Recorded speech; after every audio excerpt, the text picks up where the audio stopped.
All right. Hey, everybody. I'm Russell. Hopefully, this is actually working. This is my first time trying this out, so there could be a few hiccups, but we'll deal with it. Um, yeah, so I'm the editor at The Pudding, and today I'm going to be just kind of taking you through a new project that we're getting into code and just give you a sense of how I start projects and what that looks like. Sorry, I was getting some feedback. So cool. So yeah, I guess to start, I guess I'll just kind of give you a little lay of the land. Um, and basically, I'm using our starter template, as you can see here in this repo. This is open to the public, so anyone can check it out. It basically is a build system that we use that runs on Gulp that has like a lot of, I guess, uh, default settings. Like, so we have like our footer and stuff like that in there, and then it's a build system. So as you can see down here, there's a whole bunch of different features. So we use Gulp as the task runner. It lets us code in ES6, use a stylus for CSS preprocessor, handlebars, and all sorts of good stuff that we'll kind of get into as I start building out the project. So I guess a good place to start is, so I've already actually set this up. I haven't really added any code. We'll do that all together.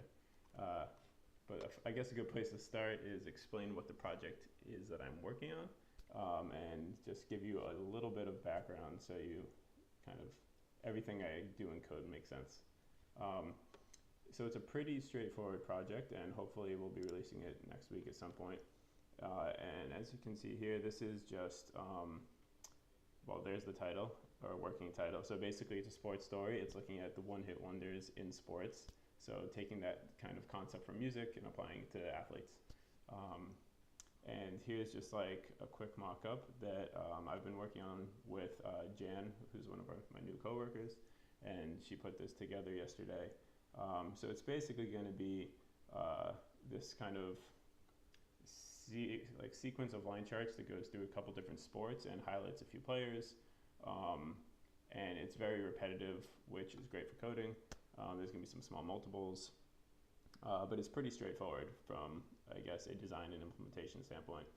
So that's what we're going to be making today, or at least starting to make today. I don't know how much we'll actually get through.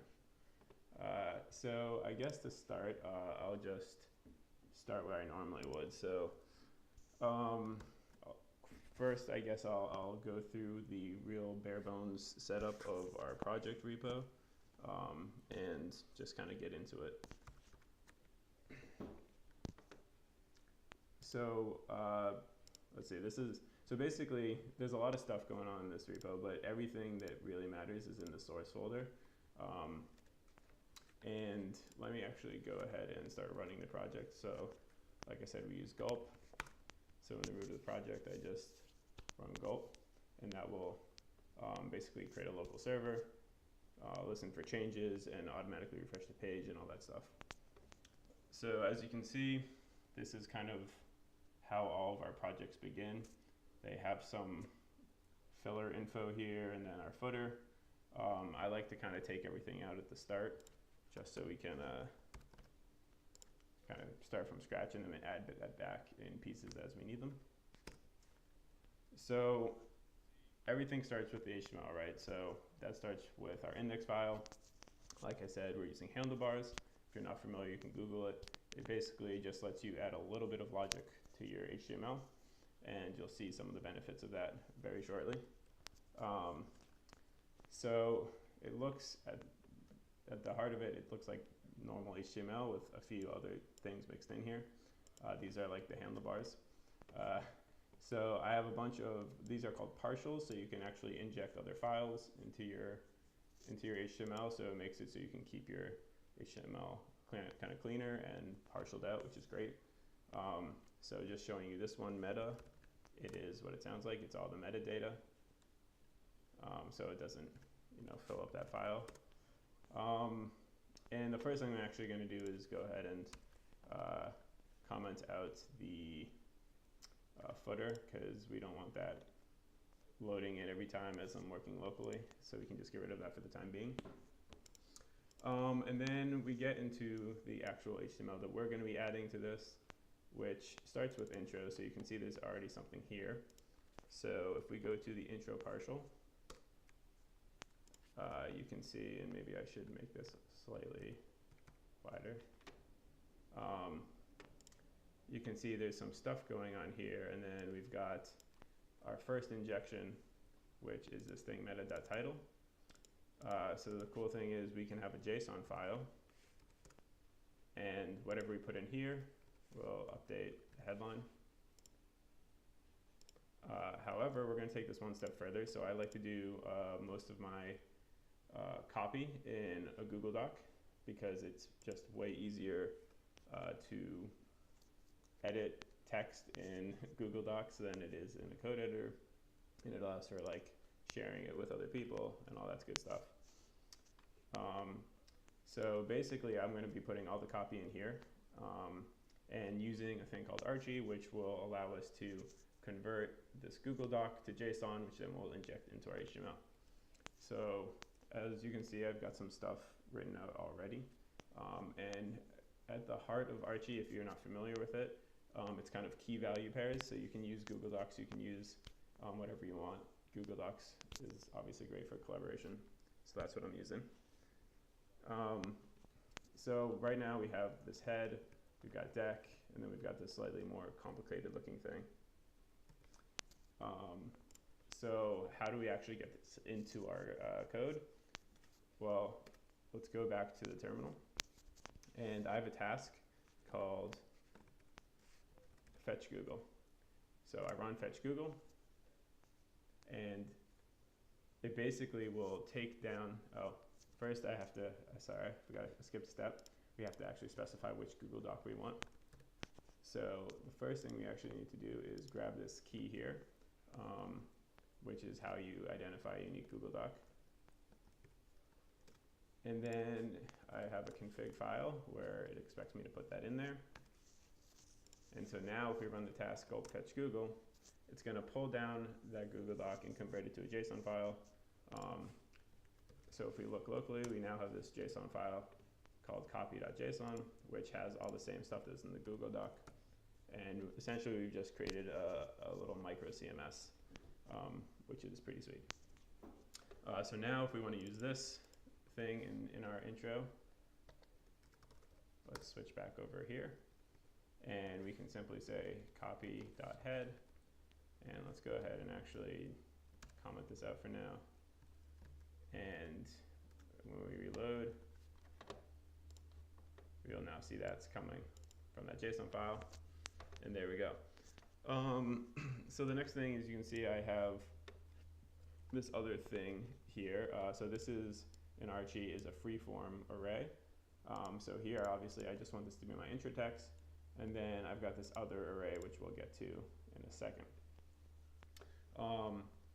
So to include the freeform array, it's pretty easy. We basically just want to loop over that array and put paragraph tags in. So I'm gonna, I guess, have a thing I'm gonna call a prelude.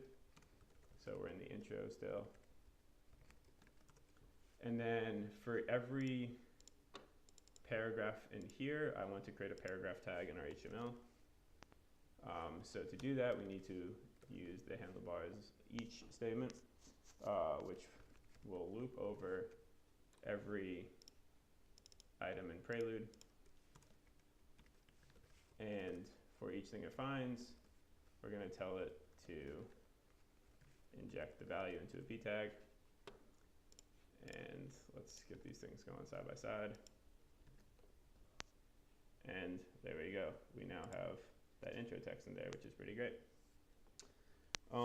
So that's all we need to really do for the intro for now. I guess I should at some point update this to include myself and Jen as the authors, but that's not very important right now. I guess the next thing that I would probably do is set up those sections. So if we go back to the design, you'll see, we'll skip this menu bar for now, but basically you see that there's this recurring pattern. We've got the sport, and it has a bunch of stuff, and then we have the sport again, it has a bunch of stuff. So we're going to be reusing that. So, and normally you could do this all with D3 and data, but we've got some text in here, so I actually want to set it up in the HTML first, and then kind of bind the data that I have with it. So I suppose step one is to, well, we'll do one sport for now because we can just add the rest later. But right now I have an array of sports, and we'll just choose basketball.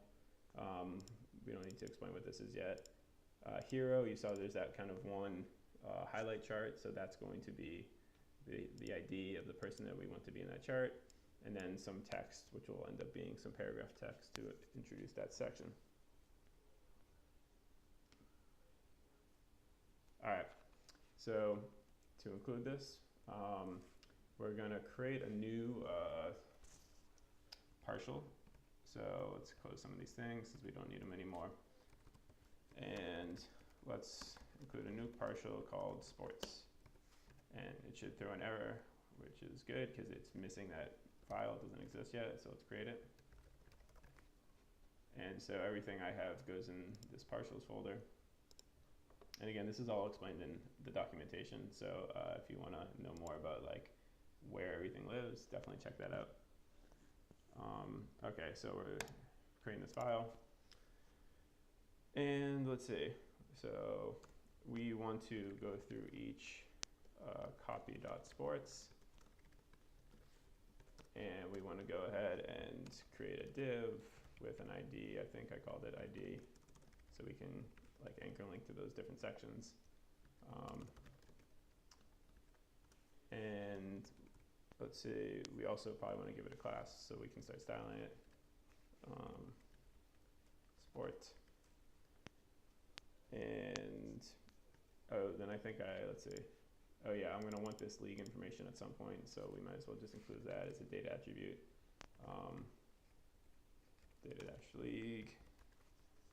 And throw that in there. All right. So then we're going to want a few more things. We're probably going to want to have some sort of title. So let's say sport name, which is ID again. Then we're going to want that hero chart.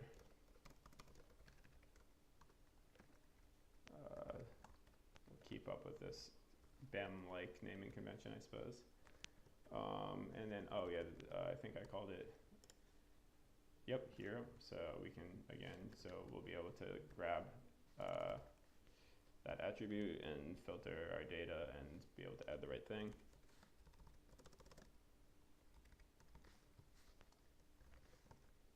And what else are we going to, we're going to have some text. So sport text. And I think I just called it text, and I'm going to actually do triple brackets here. So this actually lets you put HTML in. I try to avoid putting HTML inside the Google Doc as much as possible, but like if you want to link in here or something, you need to do that so it'll actually inject the HTML and not break. So we could do something as simple as like, this is a link, and just put some stuff in there.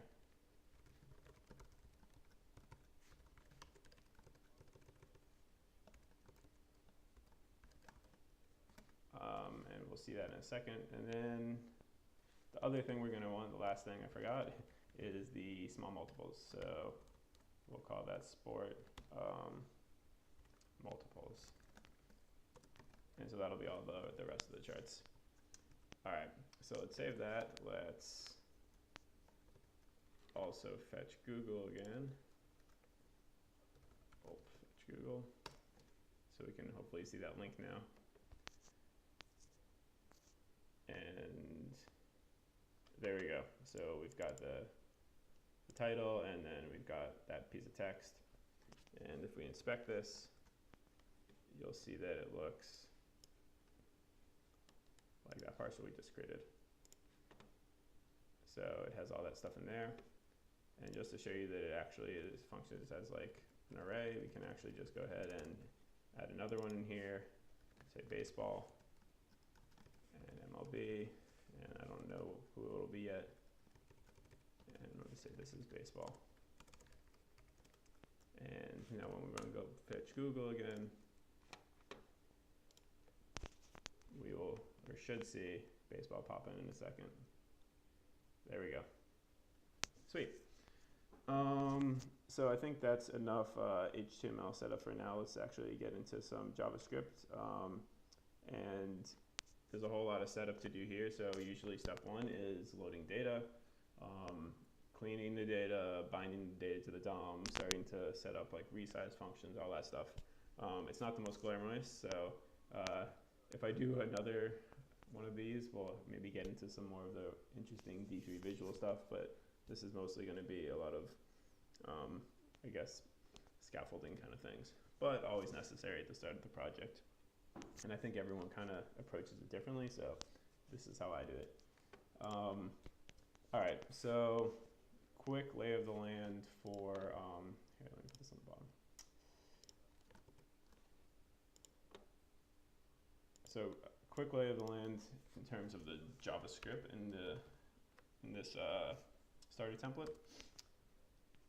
So I'm using Webpack, so everything, and also ES6, so everything gets bundled into a single file. The entry file is called entry.js, so this is actually the only file that's automatically called on page load. It has a few very basic things built in. For example, adding this class to the body tag if it's the device is mobile or not, in case we want that. And then I also debounce resize, so instead of when a user resizes to the browser, instead of resizing like it 100 times, it'll debounce it by 150 milliseconds, so it will call much less frequently. So you can I can just put a console log in here, and we'll see that when I resize it, it does that, but it doesn't spit it out like every single time we're moving it, which is nice. So if you're doing like redraws, it's not going to try to redraw your graphic 1,000 times. It'll just do it like once or twice. So that's the only stuff that's here by default, and then it kicks off this graphic file called graphic.init. So if you're not familiar with ES6, I'm using a lot of ES6 syntax. For starters, you can import files from other files, which means you don't have to just deal with one giant file, which makes it nice. So I put all my graphic code, at least for starters, in this graphic file, which exports two functions, init and resize, which is run by entry.js. So as you can see here, init was called automatically, got a console log, and then this resize function would also be called if we had it doing anything. So, all right, so the first things first, gotta load in data. So let's see. I put the data somewhere in here. Let's find it. Okay, it's called onehitwonders.csv. I did a bunch of pre-processing, so I ended up with just a nice, clean, single CSV file. To give you a sense of what that looks like, this is it. Basically, each row is a player and their season. So you can see like this player right here, Jerry Stackhouse. He has a bunch of different seasons in here, and then there's all sorts of different columns, right? We got their name, how many people played that same season, stats, rankings, all sorts of things like that.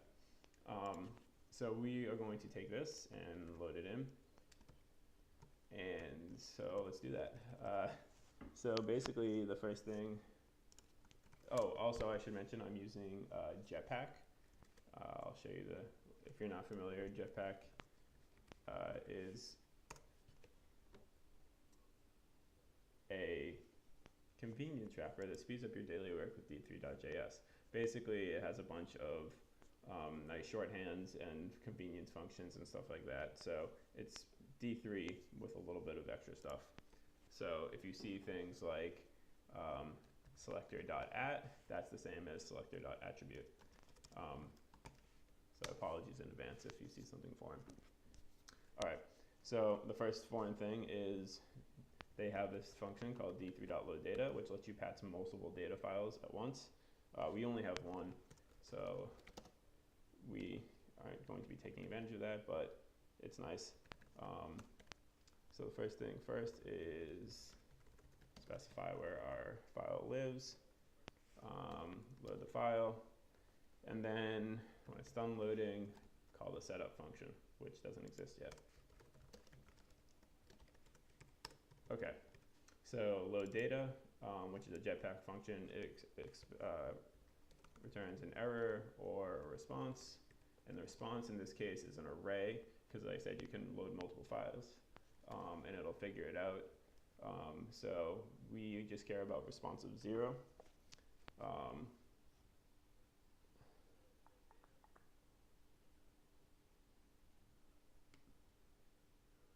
second, sorry. Yeah, okay, so response of 0 is our data. And the first thing I'm going to want to do is actually clean that data. Because when it comes in as a CSV, numbers aren't preserved. So we are going to have to do a few things. So in case we have other data, I'm going to be specific about my function name for cleaning it. So let's say function it's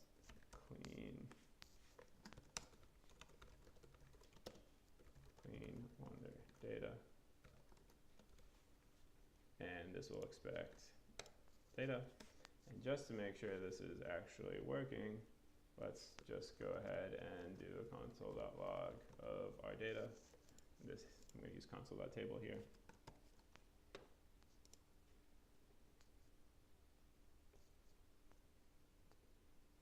Okay, well, there's too many rows to see, but you can see that there's actually data. I'll switch it to console.log and just pop out the first one.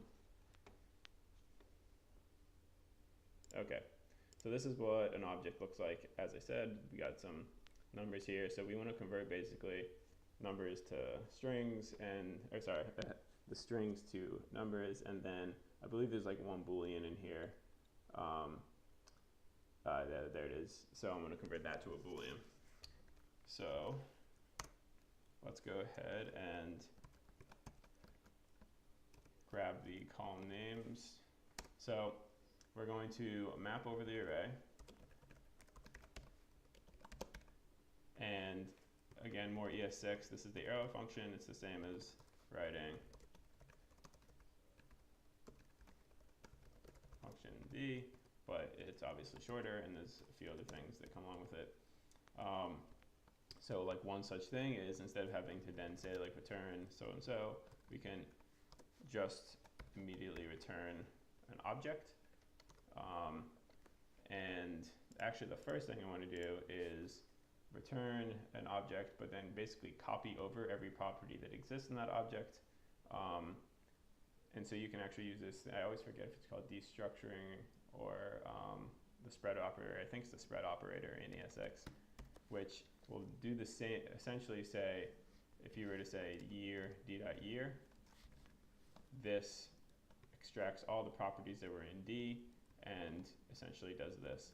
So we are going to grab all the properties that existed, and those are going to be in the object. So our object will start by looking exactly like this. And then for the ones that are numbers, we're going to overwrite them with the actual numbers rather than the strings. So we can just go through all these. So I just know the ones that are numbers. And that's a number, that's a number. This is the Boolean. Get rid of that one, that one. Okay, so all these are the ones that need to be converted to numbers. So we can just do this. Oops, that didn't work. There we go. So now year is going to be overwritten with the number year, so on and so forth. And then this one, we actually want to be a Boolean. So we'll say DMP is equal to true. So if it literally has the string true, it'll be true. Otherwise, it'll be false. Okay, so let's do that. And now we've got clean data. And let's log that. We'll just log out the first one again to make sure it actually cleaned it like we think it did.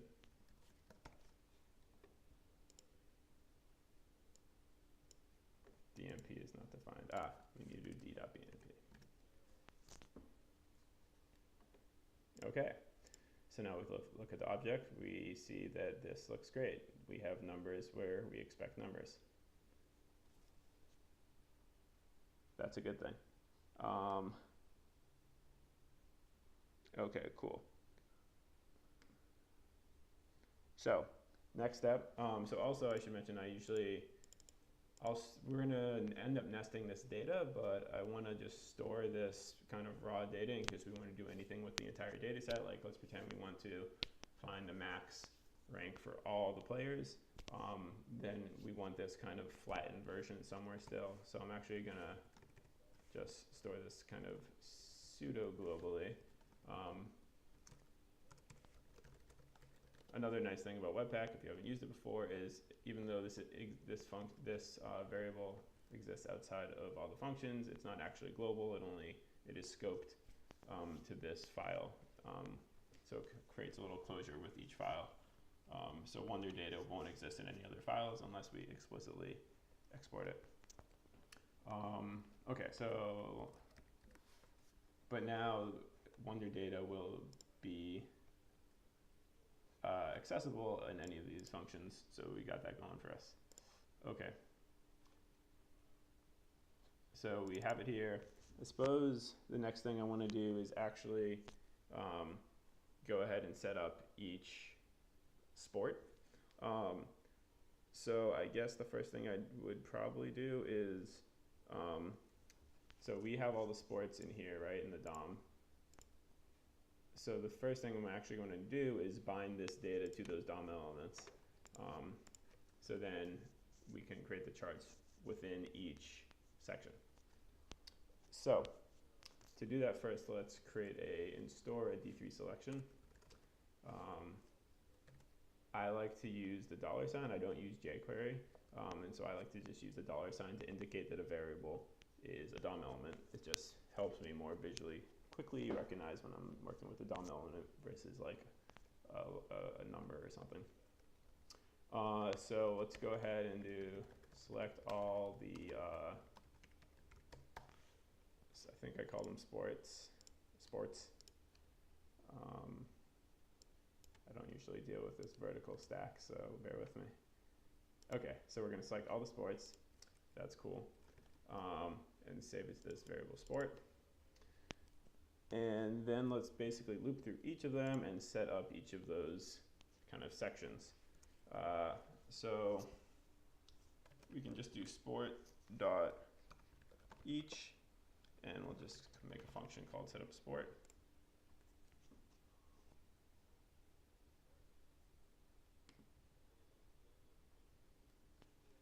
All right, sorry. Just making sure the stream is actually still working. Okay, so let's create a function called setUpSport. setUpSport.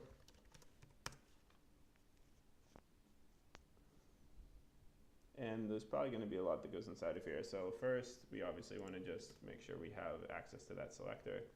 So locally, I'll just create a variable called cell for selection. D3.select this, because the reference is always passed in when you each over a function in D3. Next we're going to want the ID because, right, our data, we're going to want to figure out which data to attach to that section.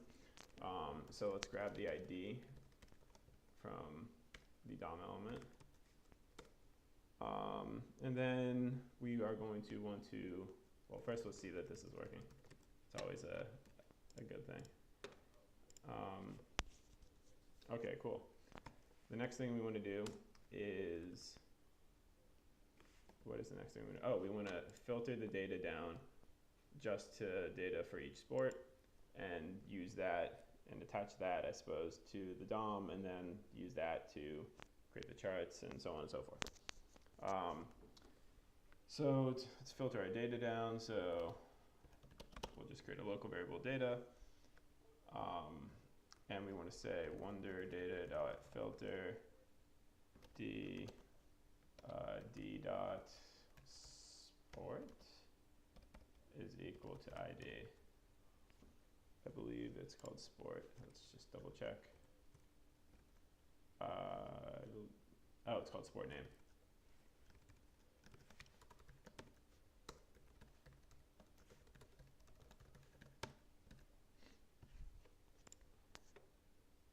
Okay, so clearly we have 60 rows that are basketball related and 379 that are baseball related. So this is working.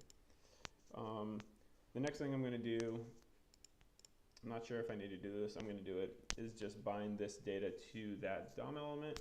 So then we can just have that connected to those sections, so we don't maybe need to keep track of the data on a global level. This might come in handy. Also, I guess just like a note, I try not to over-engineer things at the beginning. Like usually it's good to just get stuff going and make sure stuff is working, and then if you have to refactor your code, go for it. Sometimes when I have a much clearer sense of how things might be structured, I will do a little more heavy lifting up front, and then there's less refactoring as I move on. But yeah, just kind of a quick note, it's usually better to, or I usually prefer not to over-engineer things at the beginning because sometimes it's not necessary. But something like this is painless. So actually, yeah, let's keep it. So know what? Let's actually attach nested data, because when we actually end up rendering the charts, they are going to be player specific. So I think we should be okay if we first nest it and then attach it. So I'm just going to run a quick D3 nest, and it's going to, we'll key it on ID, so an ID is unique to each player. And I don't think we need to do anything else to it. And then we'll attach that to each section. And I'll just show you what nested looks like.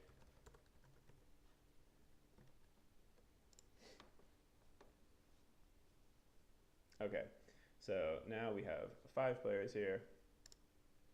And you can see the key, and then they each have a different amount of values, which are their, each season of their career.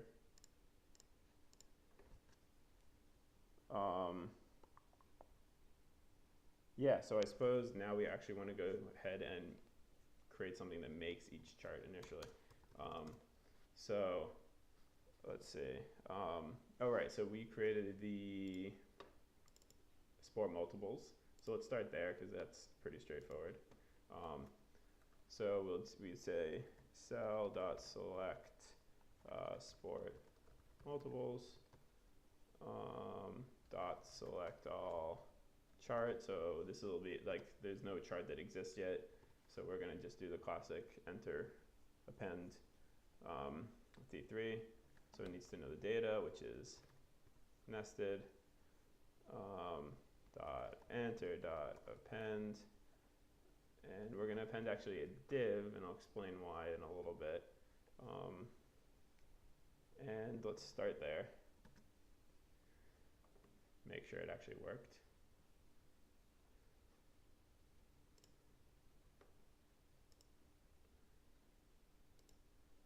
Okay, so sport multiple should have, there we go, so it has 5 divs in here.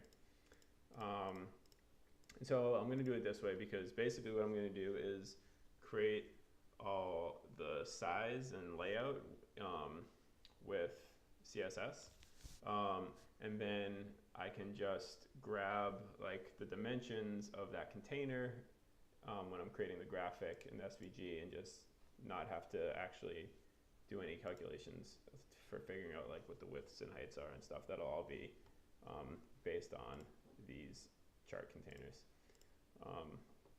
So yeah, so I guess we want to now map over each, or loop over each chart and actually set it up. So let's create a setup chart function. And this is each chart individually.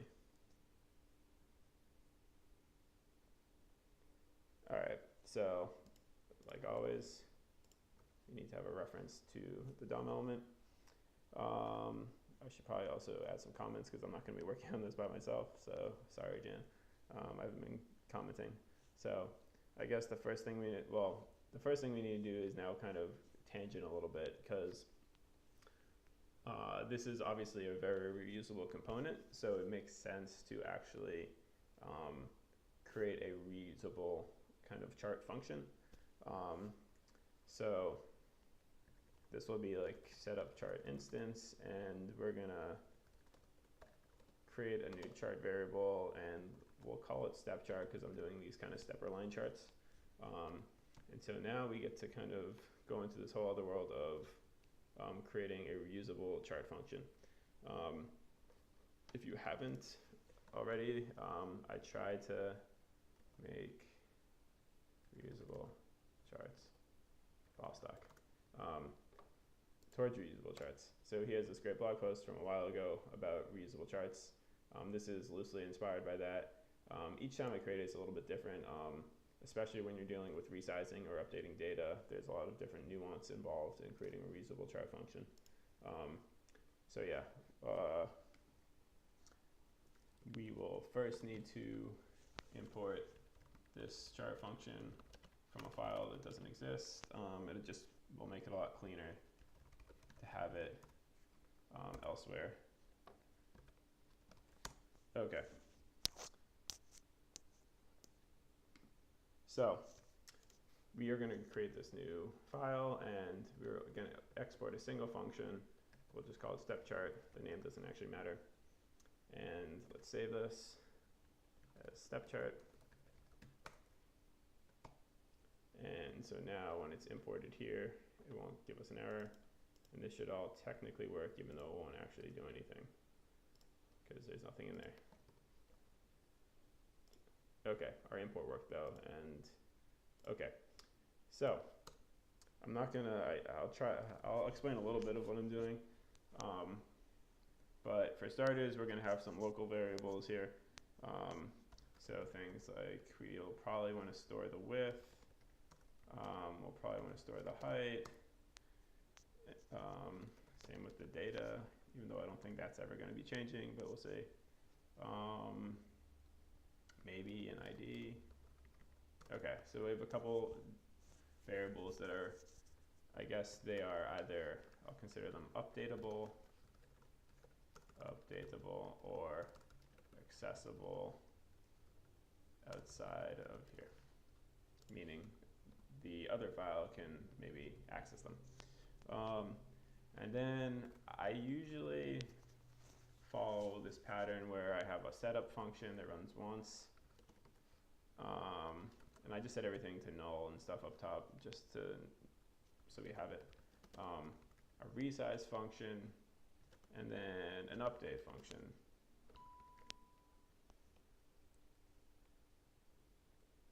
Okay, so those are just some variables. At the heart of this is the function that we actually want to return. So we want to return a chart function. So we create the chart function, which we will, the only parameter it'll expect is a DOM element, or at least in this case, a D3 selection. And then let's go ahead and return chart. And that is like the basics of it. And let's go ahead and just log out the selection. Did we even actually end up calling it? I don't think we did. Oh yeah, so the way this works, and this is again based on that reusable chart thing, is, let's see, where are we doing this? Okay, so we've called this, but all that does is return the chart function. We actually haven't called the chart function, right? So all we did was return, so this is that function, and all we did is return chart, which is another function. So we want to call that function, but we want to call it on the select, or we want the selection to be the thing that calls it, so it can pass in its element, and the element can be worked on, and blah blah blah. So what we actually do is cell.call chart. So that way, when the chart function executes, it will be passing in that as a parameter. And then there'll be other things that happen here. So we're gonna have like method chaining. So when you call chart, it'll return the chart itself. So then you can call other functions and so on and so forth. So now we should see something log out. Oh right, we have a lot of charts. So actually, I'm gonna go ahead and take out baseball for the time being.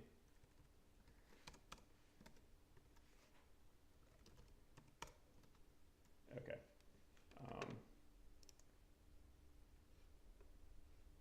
That's not a project. Okay, so you can see it logged out the selection, which is what we told it to do, so that's good. But we're gonna want it to do a lot of other things, right? So for starters, we're gonna want it to create, well, first we have these, let's take this baby steps. We have setup, resize, and update. So we want those to be functions that can be called and use the data that's passed in. So let's say I'm gonna create them inside of here. So they'll have access to selector and that stuff. So setup, I'm just gonna create it as a function, resize, and there's like a million different ways to do this. This is the way that I feel like doing it right now, so that's how we're gonna do it. Okay, so just to make sure this is working, we're also gonna wanna, so I put them all in here because then we can just have like the variables and the SVG variables exist right in here, and so they all have access to that stuff, so I don't have to keep track of it everywhere. So, right, first thing we're gonna wanna do is have an SVG element, G equals null, and so let's say, first thing we actually wanna do when we call setup, and actually that's the only one that will run by default when chart gets called. The other ones will just exist. So the first thing we're going to want to do is grab the data, which now that I'm remembering, we did this the right way. We bound the data to the selector, so we should be able to grab that data from there. So we can say const datum equals cell.datum, and with luck, we should now be logging out the data. No luck. Oh, because it turned these into const because they're not, I have an auto formatter on sometimes, for better or worse. Okay.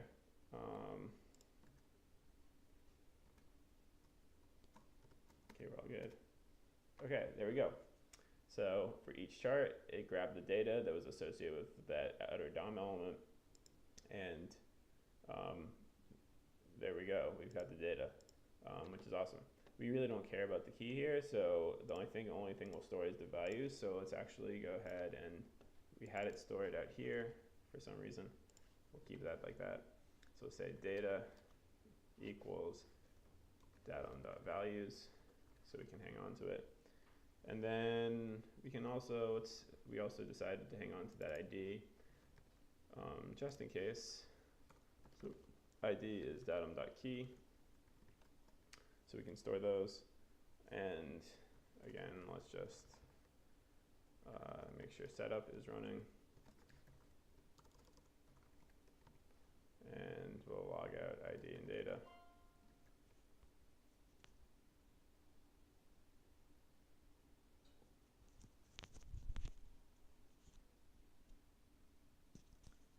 Is this better? I realized I dropped my mic out of my ear, so I'm sorry if it got a little muddied. All right, I'm assuming this will take care of that. Okay, so as you can see here, setup logs out the ID and the data, and we're good to go. So now we can essentially make line charts. All right. So the next thing I would do is just make sure like the whole resize function actually works and gets executed. So we actually need to export that function. So we want to make that, we'll make this object, this property on the chart function that we're exporting. And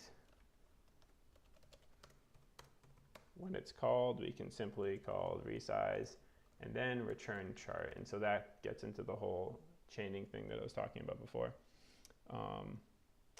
So yeah, let's now jump back over to the graphic. And actually, let's just put a console log in here to make sure it's working. Resize ID. Okay, so in our graphic file, in our resize function, we want to call chart.resize, but chart doesn't exist anywhere yet. It only existed right here. So let's go ahead and actually keep track of all of our charts. So we'll create an array called charts. And when we create it, let's go ahead and say charts.push chart. So now on resize, we can loop through all our charts, tell it to resize, and all of our charts should resize. Okay, charts for each.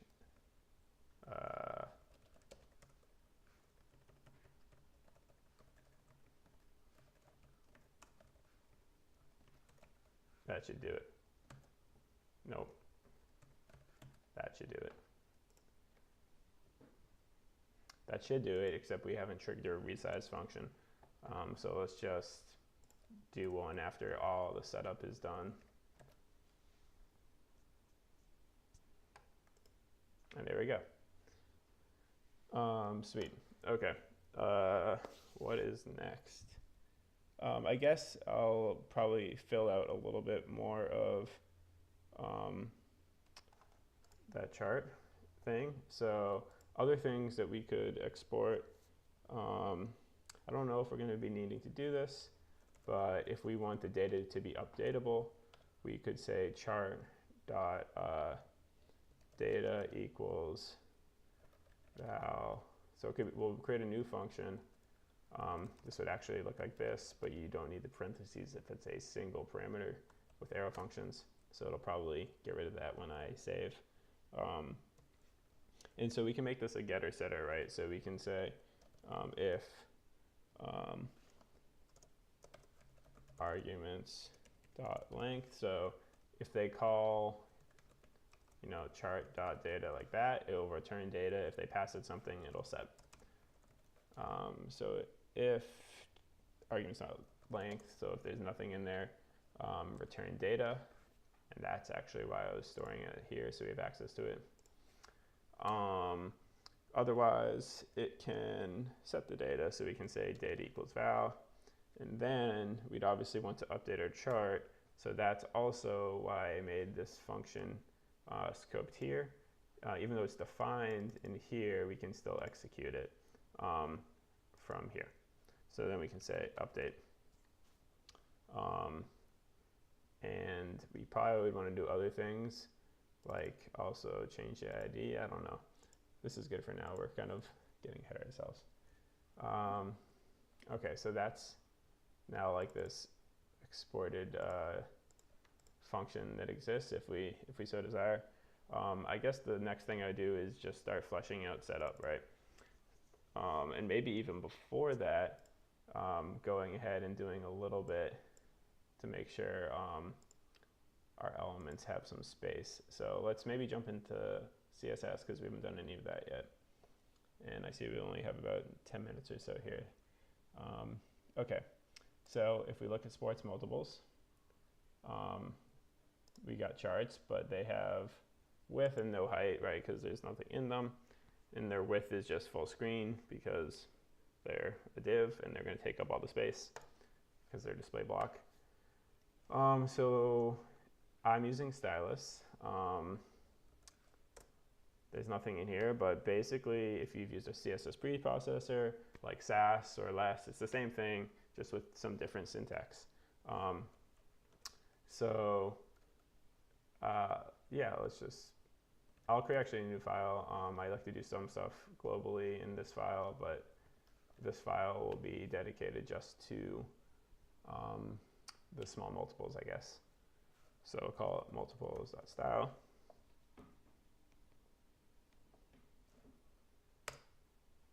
Okay. So if you're not familiar with stylus, the big difference between this and the other ones is that you don't need colons or semicolons, so it's all white space based. And you can nest like all the other things. So inside of sport, we are going to target multiples. So I think it was called sport multiples. Yep. And just to prove that this works, it totally worked, but there's no height still, right? So let's actually go ahead and go to chart, and we'll just put an arbitrary height on it for now, just to prove that it works. I'll end up doing this, I don't know if I'll do it in CSS, or basically if I want to keep the ratio, I'll do this in JavaScript. If I just want like a nice fixed height, I'll probably do it here. So let's just go with like 10 rem. And now you see we've got red because the background is red. So the first thing we're going to do is do some flexbox. So on chart multiple, I'm going to say display flex. Oh, and the other thing this starter template does is it auto prefixes, so we don't have to do like all the vendor prefixes with WebKit and whatnot. It'll add that automatically. Okay, so we have display flex, and we want to do flex wrap. What is it? Flex wrap. And for now, let's just go ahead and say, let's just make these like square. We'll go 5 rem by 5 rem. And let's give them a background color so we can see them. Blue. So those are very tiny. So they're little 80 by 80 squares. That's obviously not a terrible guess number there. So 1 rem is 16 pixels here. So let's make them, I don't know, 20 or 10 rem by 20 rem for now. Okay. And then let's do, what is it? Align items center. That's not it. I always get these confused. Justify content center. There we go. And if we make this bigger, and let's just put a border on it so we can see border. Cool. So there we go. There's our 5 charts. So we can start playing around if we want it to be center aligned. We probably don't. No, actually, I don't know. We don't need to deal with this right now, though. All that we know is it's working. And so this is how I'd set the dimensions usually, probably for the charts. And then inside of here, on resize, we can actually go ahead and grab the dimensions of this and use that to set our SVG elements. So first we need SVG elements. So let's start there. So we say selector.append SVG, and we want to store that.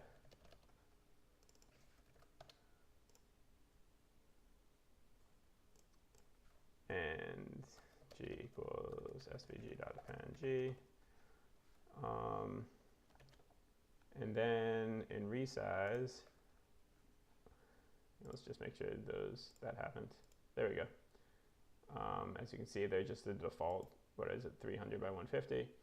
We want them to occupy the full space. So in resize, let's go ahead and say cell dot node dot offset width. So that grabs the DOM element, and then we can get the width from it. And just make sure that's working, and then say svg dot at. Actually, we stored this, I think. Yeah. And that's another thing about Jetpack is we can actually do something like this, and then with D3 we can shorten that even more so that just that it'll give the value or the property width the value of the variable width. And let's go ahead and do the same thing with height.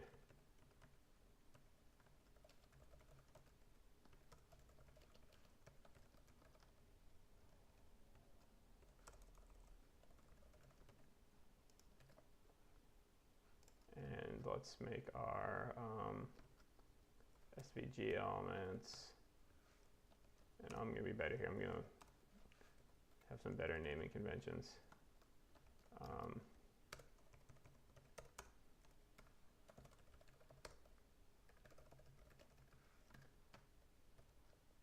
So when we append this, we need to say chart SVG. And there we go. Now our SVG elements, when it resizes, will automatically fill up the space of its div, which is going to be all done in CSS, so it'll be much easier to make it fluid. So right now it's doing it as hard numbers, but we could very easily make the width like whatever, 25%. And then as you resize, the SVG elements will automatically, and you can see the blue flashing in there, right, because of the debouncing. They'll stay the same size as their div. And then I guess the last thing I'll do for now is just also add in a p tag, because we're going to want their name in there at some point. So chart name, and their name is on each row, so we can just grab the first one. I think it's just name.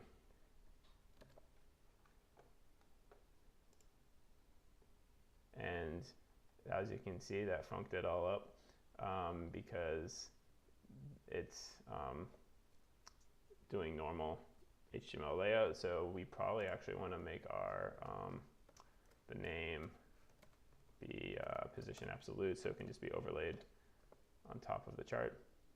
Otherwise, we have to kind of create some more nested divs, and that seems unnecessary. So it's position absolute, top 0, left 0. Also, I have a bunch of default margins on p tags, so I can zero that out and make chart relative, position relative, so the position absolute will work.